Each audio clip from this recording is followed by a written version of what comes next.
हरे कृष्णा। आप सभी का दिन शुभ हो। अब सुनिए आगे का अध्याय। जैसा कि आप जानते हैं कि जालंधर की आज्ञा मिलने पर दैत्यों ने द्रोणांचल पर्वत, जिस पर अपार संजीवनी बूटियां थीं, जिनका प्रयोग करके देवगुरु बृहस्पति सभी देवताओं को जो कि युद्ध में मारे जाते थे उन्हें पुनर्जीवित कर दिया करते थे। तो जब दैत्यों को जालंधर ने आज्ञा दी कि द्रोणांचल पर्वत उठाकर समुद्र में फेंक दो, तो दैत्यों ने वह संपूर्ण द्रोणांचल पर्वत उठाकर समुद्र में फेंक दिया। इसके बाद देवगुरु बृहस्पति जी जब दोबारा युद्ध आरंभ हुआ तो एक बार फिर से संजीवनी बूटी लेने के लिए द्रोणांचल पर्वत पर गए, लेकिन वहां पर पर्वत नहीं था। तो देवताओं का संहार होते हुए देखकर देवगुरु बृहस्पति घबरा गए। व्याकुल होकर बृहस्पति देव ने देवताओं से कहा कि अब शीघ्र ही यहाँ से भागो, क्योंकि ये दैत्य जालंधर के अंश से उत्पन्न हुए हैं, इसलिए ये तुम्हारे मारे से अब नहीं मरेंगे। देवगुरु बृहस्पति जी की ये बात सुनकर सभी देवता घबरा गए और भय होकर भागने लगे। जब समस्त देवता 10 दिशाओं में भागकर छिपने लगे, तब दैत्यराज जालंधर ने जीत के नगाड़े बजवाते हुए अमरावती नगरी में प्रवेश किया। देवताओं के भाग जाने पर इंद्र की राजधानी अमरावतीपुरी शुभ और निशुंभ के अधिकार में सौंपकर जालंधर देवताओं का पीछा करने के लिए सुमेरु पर्वत की ओर चल दिया।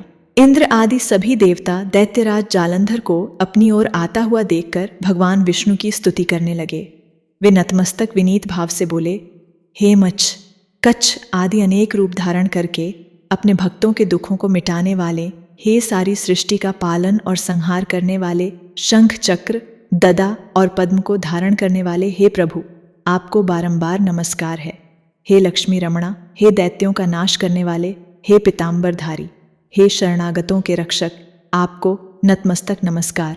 जालंधर नामक दैत्य से पीड़ित होकर हम देवताओं के समस्त संतापों को हरने वाले हम चंद्र सूर्य वाले आपको नमस्कार करते हैं।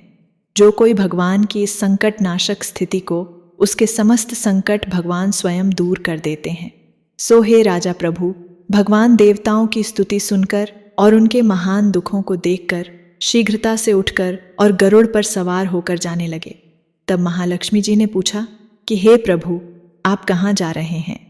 तब भगवान विष्णु ने उत्तर दिया कि तुम्हारे भाई जालंधर के भय से भयभीत तथा पीड़ित देवताओं की सहायता करने को मैं जा रहा हूँ।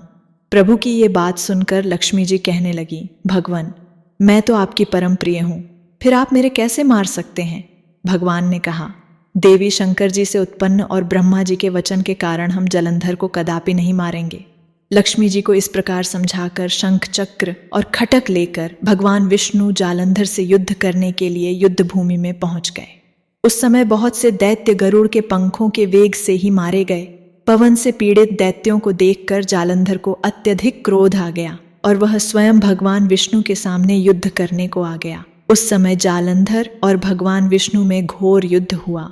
उस समय बाणों से आकाश ढक गया। तब भगवान विष्णु ने जालंधर के रथ का ध्वज, छत्र और बाण काट डाले और रथ के सभी घोड़ों को भी मार डाला। ये देखकर जालंधर ने गरुड़ के मस्तक पर गदा से जोरदार प्रहार किया, जिससे गरुड़ देव मूर्छित हो गए। तब भगवान विष्णु ने अपनी तलवार से जालंधर के उस गदा को ही काट डाला। इसके बाद तो जालंधर और भगवान विष्णु में कई वर्षों तक मल्ल युद्ध होता रहा। जालंधर और भगवान विष्णु के इस घनघोर युद्ध को देखकर सारा ब्रह्मांड भयभीत होकर कंपायमान हो गया था।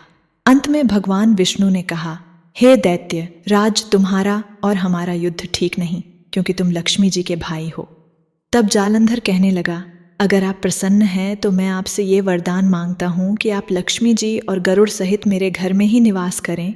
ये सुनकर भगवान विष्णु लक्ष्मी जी और गरुड़ सहित उसके यहाँ रहने का वचन देकर चले गए। तब समस्त देवताओं के स्थान पर दैत्यों की नियुक्ति करके जालंधर अपनी राजधानी में निवास करने लगा और देवताओं, गंधर्व और किन्नरों के पास जितने भी रत्न थे वे सब छीनकर उसने अपने अधिकार में कर लिए। निशुंभ को शासन करने के लिए पाताल में भेज दिया।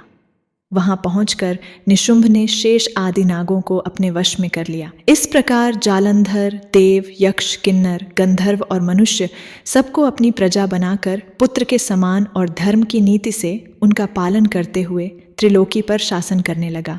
ये कथा देवर्षि नारद ने कहा, हे राजा प्रथु, एक समय भगवान का दर्शन करने और जालंधर का वैभव देखने के लिए हम भी उसकी राजधानी में गए थे। जालंधर की राजधानी की यात्रा का वर्णन करते हुए देवर्ष श्री नारद ने कहा, नारायण नारायण हे राजा। पृथु जालंधर ने वहां पहुंचने पर तो हमारा बहुत आदर सत्कार किया। वह भक्ति भाव और श्रद्धा से हमारा पूजन करके विनती करने लगा। कहने लगा, महाराज कहिए, आपका आगमन किस अभिप्राय से हुआ है और मेरे लिए क्या आज्ञा है। तब हमने उससे कहा कि दैत्यराज, मैं कैलाश पर्वत पर गया था। वहां शिवजी और पार्वती जी का वैभव देखकर मैं तो चकित रह गया। अब तीनों लोकों का भ्रमण करते हुए मैंने यहाँ आकर आपकी समृद्धि देखी है। आपकी और शिव जी की समृद्धि और वैभव में किसी प्रकार का कोई अंतर मुझे नजर नहीं आता, परंतु तुम्हारा वैभव स्त्री रहित है। कामदेव के शत्रु शरीर पर भस्म लिपन करने वाले शिव जी के पास स्त्री रत्न के रूप में देवी पार्वती जी हैं। यदि पास भी अनेक सुंदर स्त्रियां हैं, परंतु उनमें से एक भी ऐसी नहीं जिसकी तुलना पार्वती जी से की जा सके। इसलिए तुम्हारा सुंदर स्त्री से रहित ये अधूरा वैभव देखकर यही निश्चित हुआ कि शिव जी के समान सारे ब्रह्मांड में किसी का वैभव नहीं है। उनके पास पार्वती के रूप में ऐसी अनुभव स्त्री है जिसको देखकर ब्रह्मा जी ने अनेक अप्सराओं की रचना की, परंतु एक भी पार्वती जी के समान नहीं बन सकी। नारद जी ने आगे राजा पृथु से कहा, हे राजन, मैं तो केवल इतनी बात कहकर वहां से चला आया, परंतु पार्वती जी की अपूर्व सुंदरता की बात सुनकर जालंधर कामदेव के जड़ से पीड़ित हो गया। दरअसल भगवान की इच्छा से ही देवर्षि नानक जालंधर के पास ये सब कुछ कहने के लिए गए थे। देवर्षि की बात सुनकर उसने उसी समय राहु को बुलाकर कहा कि तुम अभी कैलाश पर्वत पर जाकर शिव को हमारी आज्ञा सुनाओ। तुम शिव से कहना कि त्रिलोकी के राजा अति पराक्रमी जालंधर ने आज्ञा दी है कि 3 लोक के नाथ और सभी रत्नों स्वामी जालंधर के होते हुए तुम शमशानवासी और नरमुंडों की माला धारण करने वाले अवधूत के पास पार्वती जैसी परम सुंदर स्त्री शोभा नहीं देती। तीनों लोकों का स्वामी होने के कारण सभी रत्नों पर मेरा अधिकार है, क्योंकि पार्वती स्त्री रूप में रत्न है, अतः वह मेरे पास ही शोभित हो सकती है।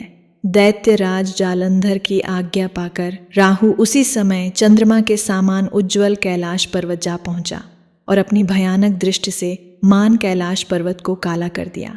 तब भगवान शिव के द्वारपाल नंदी द्वारा शिव जी के सन्मुख उपस्थित किए जाने पर राहु ने दैत्यराज जालंधर की उपरोक्त आज्ञा सुना दी। राहु की ये बात सुनते ही भगवान शिव की दोनों भ्रकुटियां कमान के समान गुस्से से तन गईं।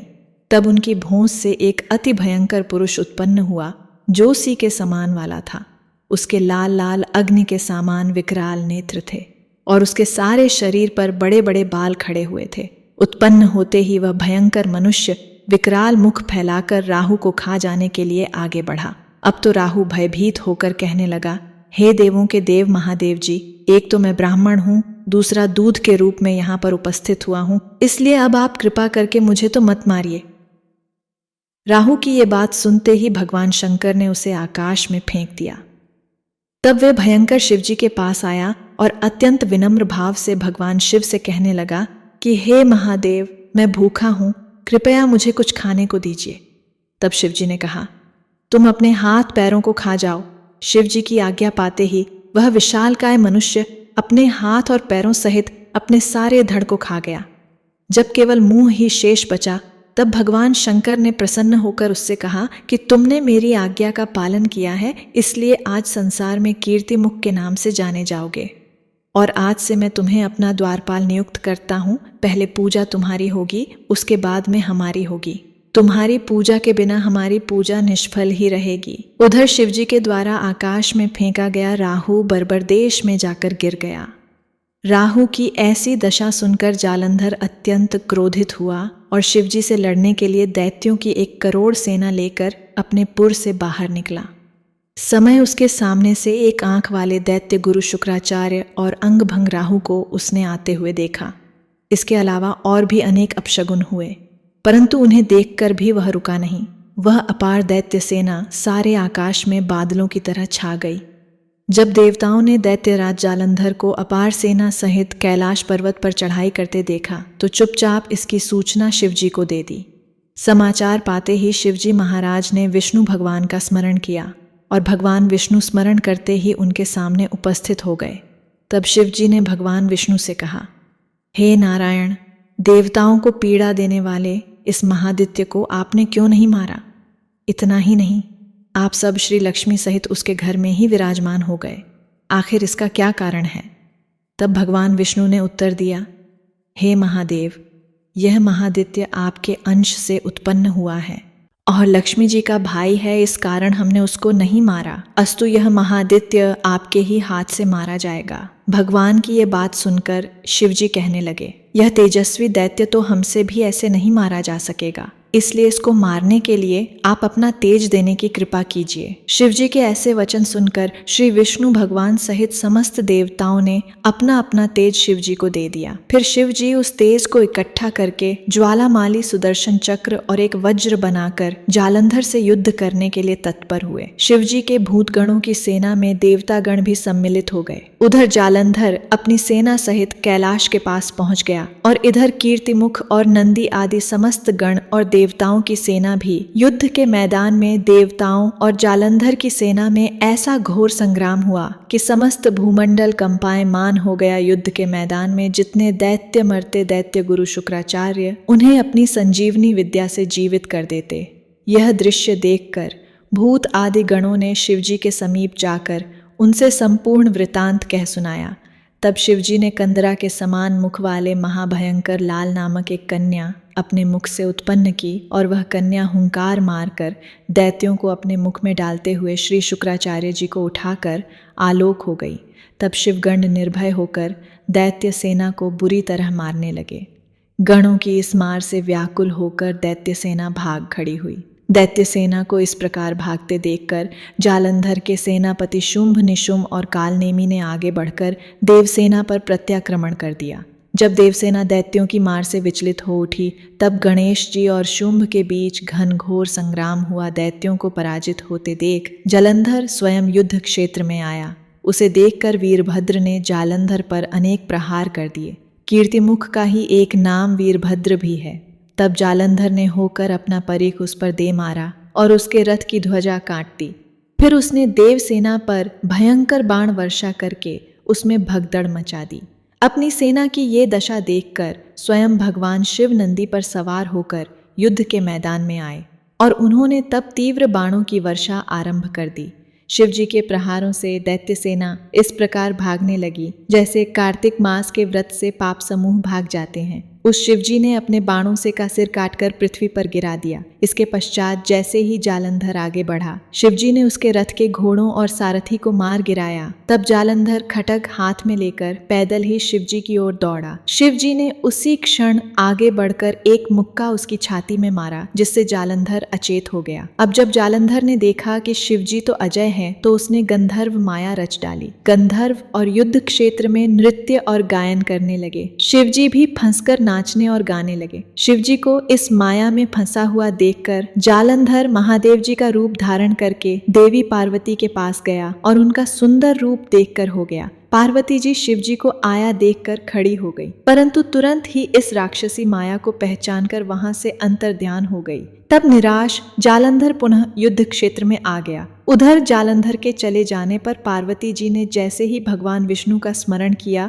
वे तत्काल उपस्थित हो गए और उन्होंने जालंधर के शीघ्र मारे जाने का आश्वासन दिया। भगवान विष्णु अब विचार करने लगे कि जालंधर ने तो स्वयं ही अपनी मृत्यु का रास्ता बता दिया है। यह दुष्ट वृंदा के पतिव्रत धर्म के कारण मर ही नहीं रहा, इसलिए देवताओं और अपने भक्तों की रक्षा करने के लिए हमको ही वृंदा को धर्म से डिगाने का यह घोर पाप कर्म करना पड़ेगा, क्योंकि ऐसा किए बिना तो ये दुष्ट नहीं मरेगा। इतनी ही देर में शिव जी भी राक्षसी माया से मुक्त हो गए और जालंधर को आया देखकर उस पर बाण वर्षा करने लगे। इसके बाद जो कुछ भी हुआ उसका वृतांत आप आने वाले अध्ययन में सुनिएगा।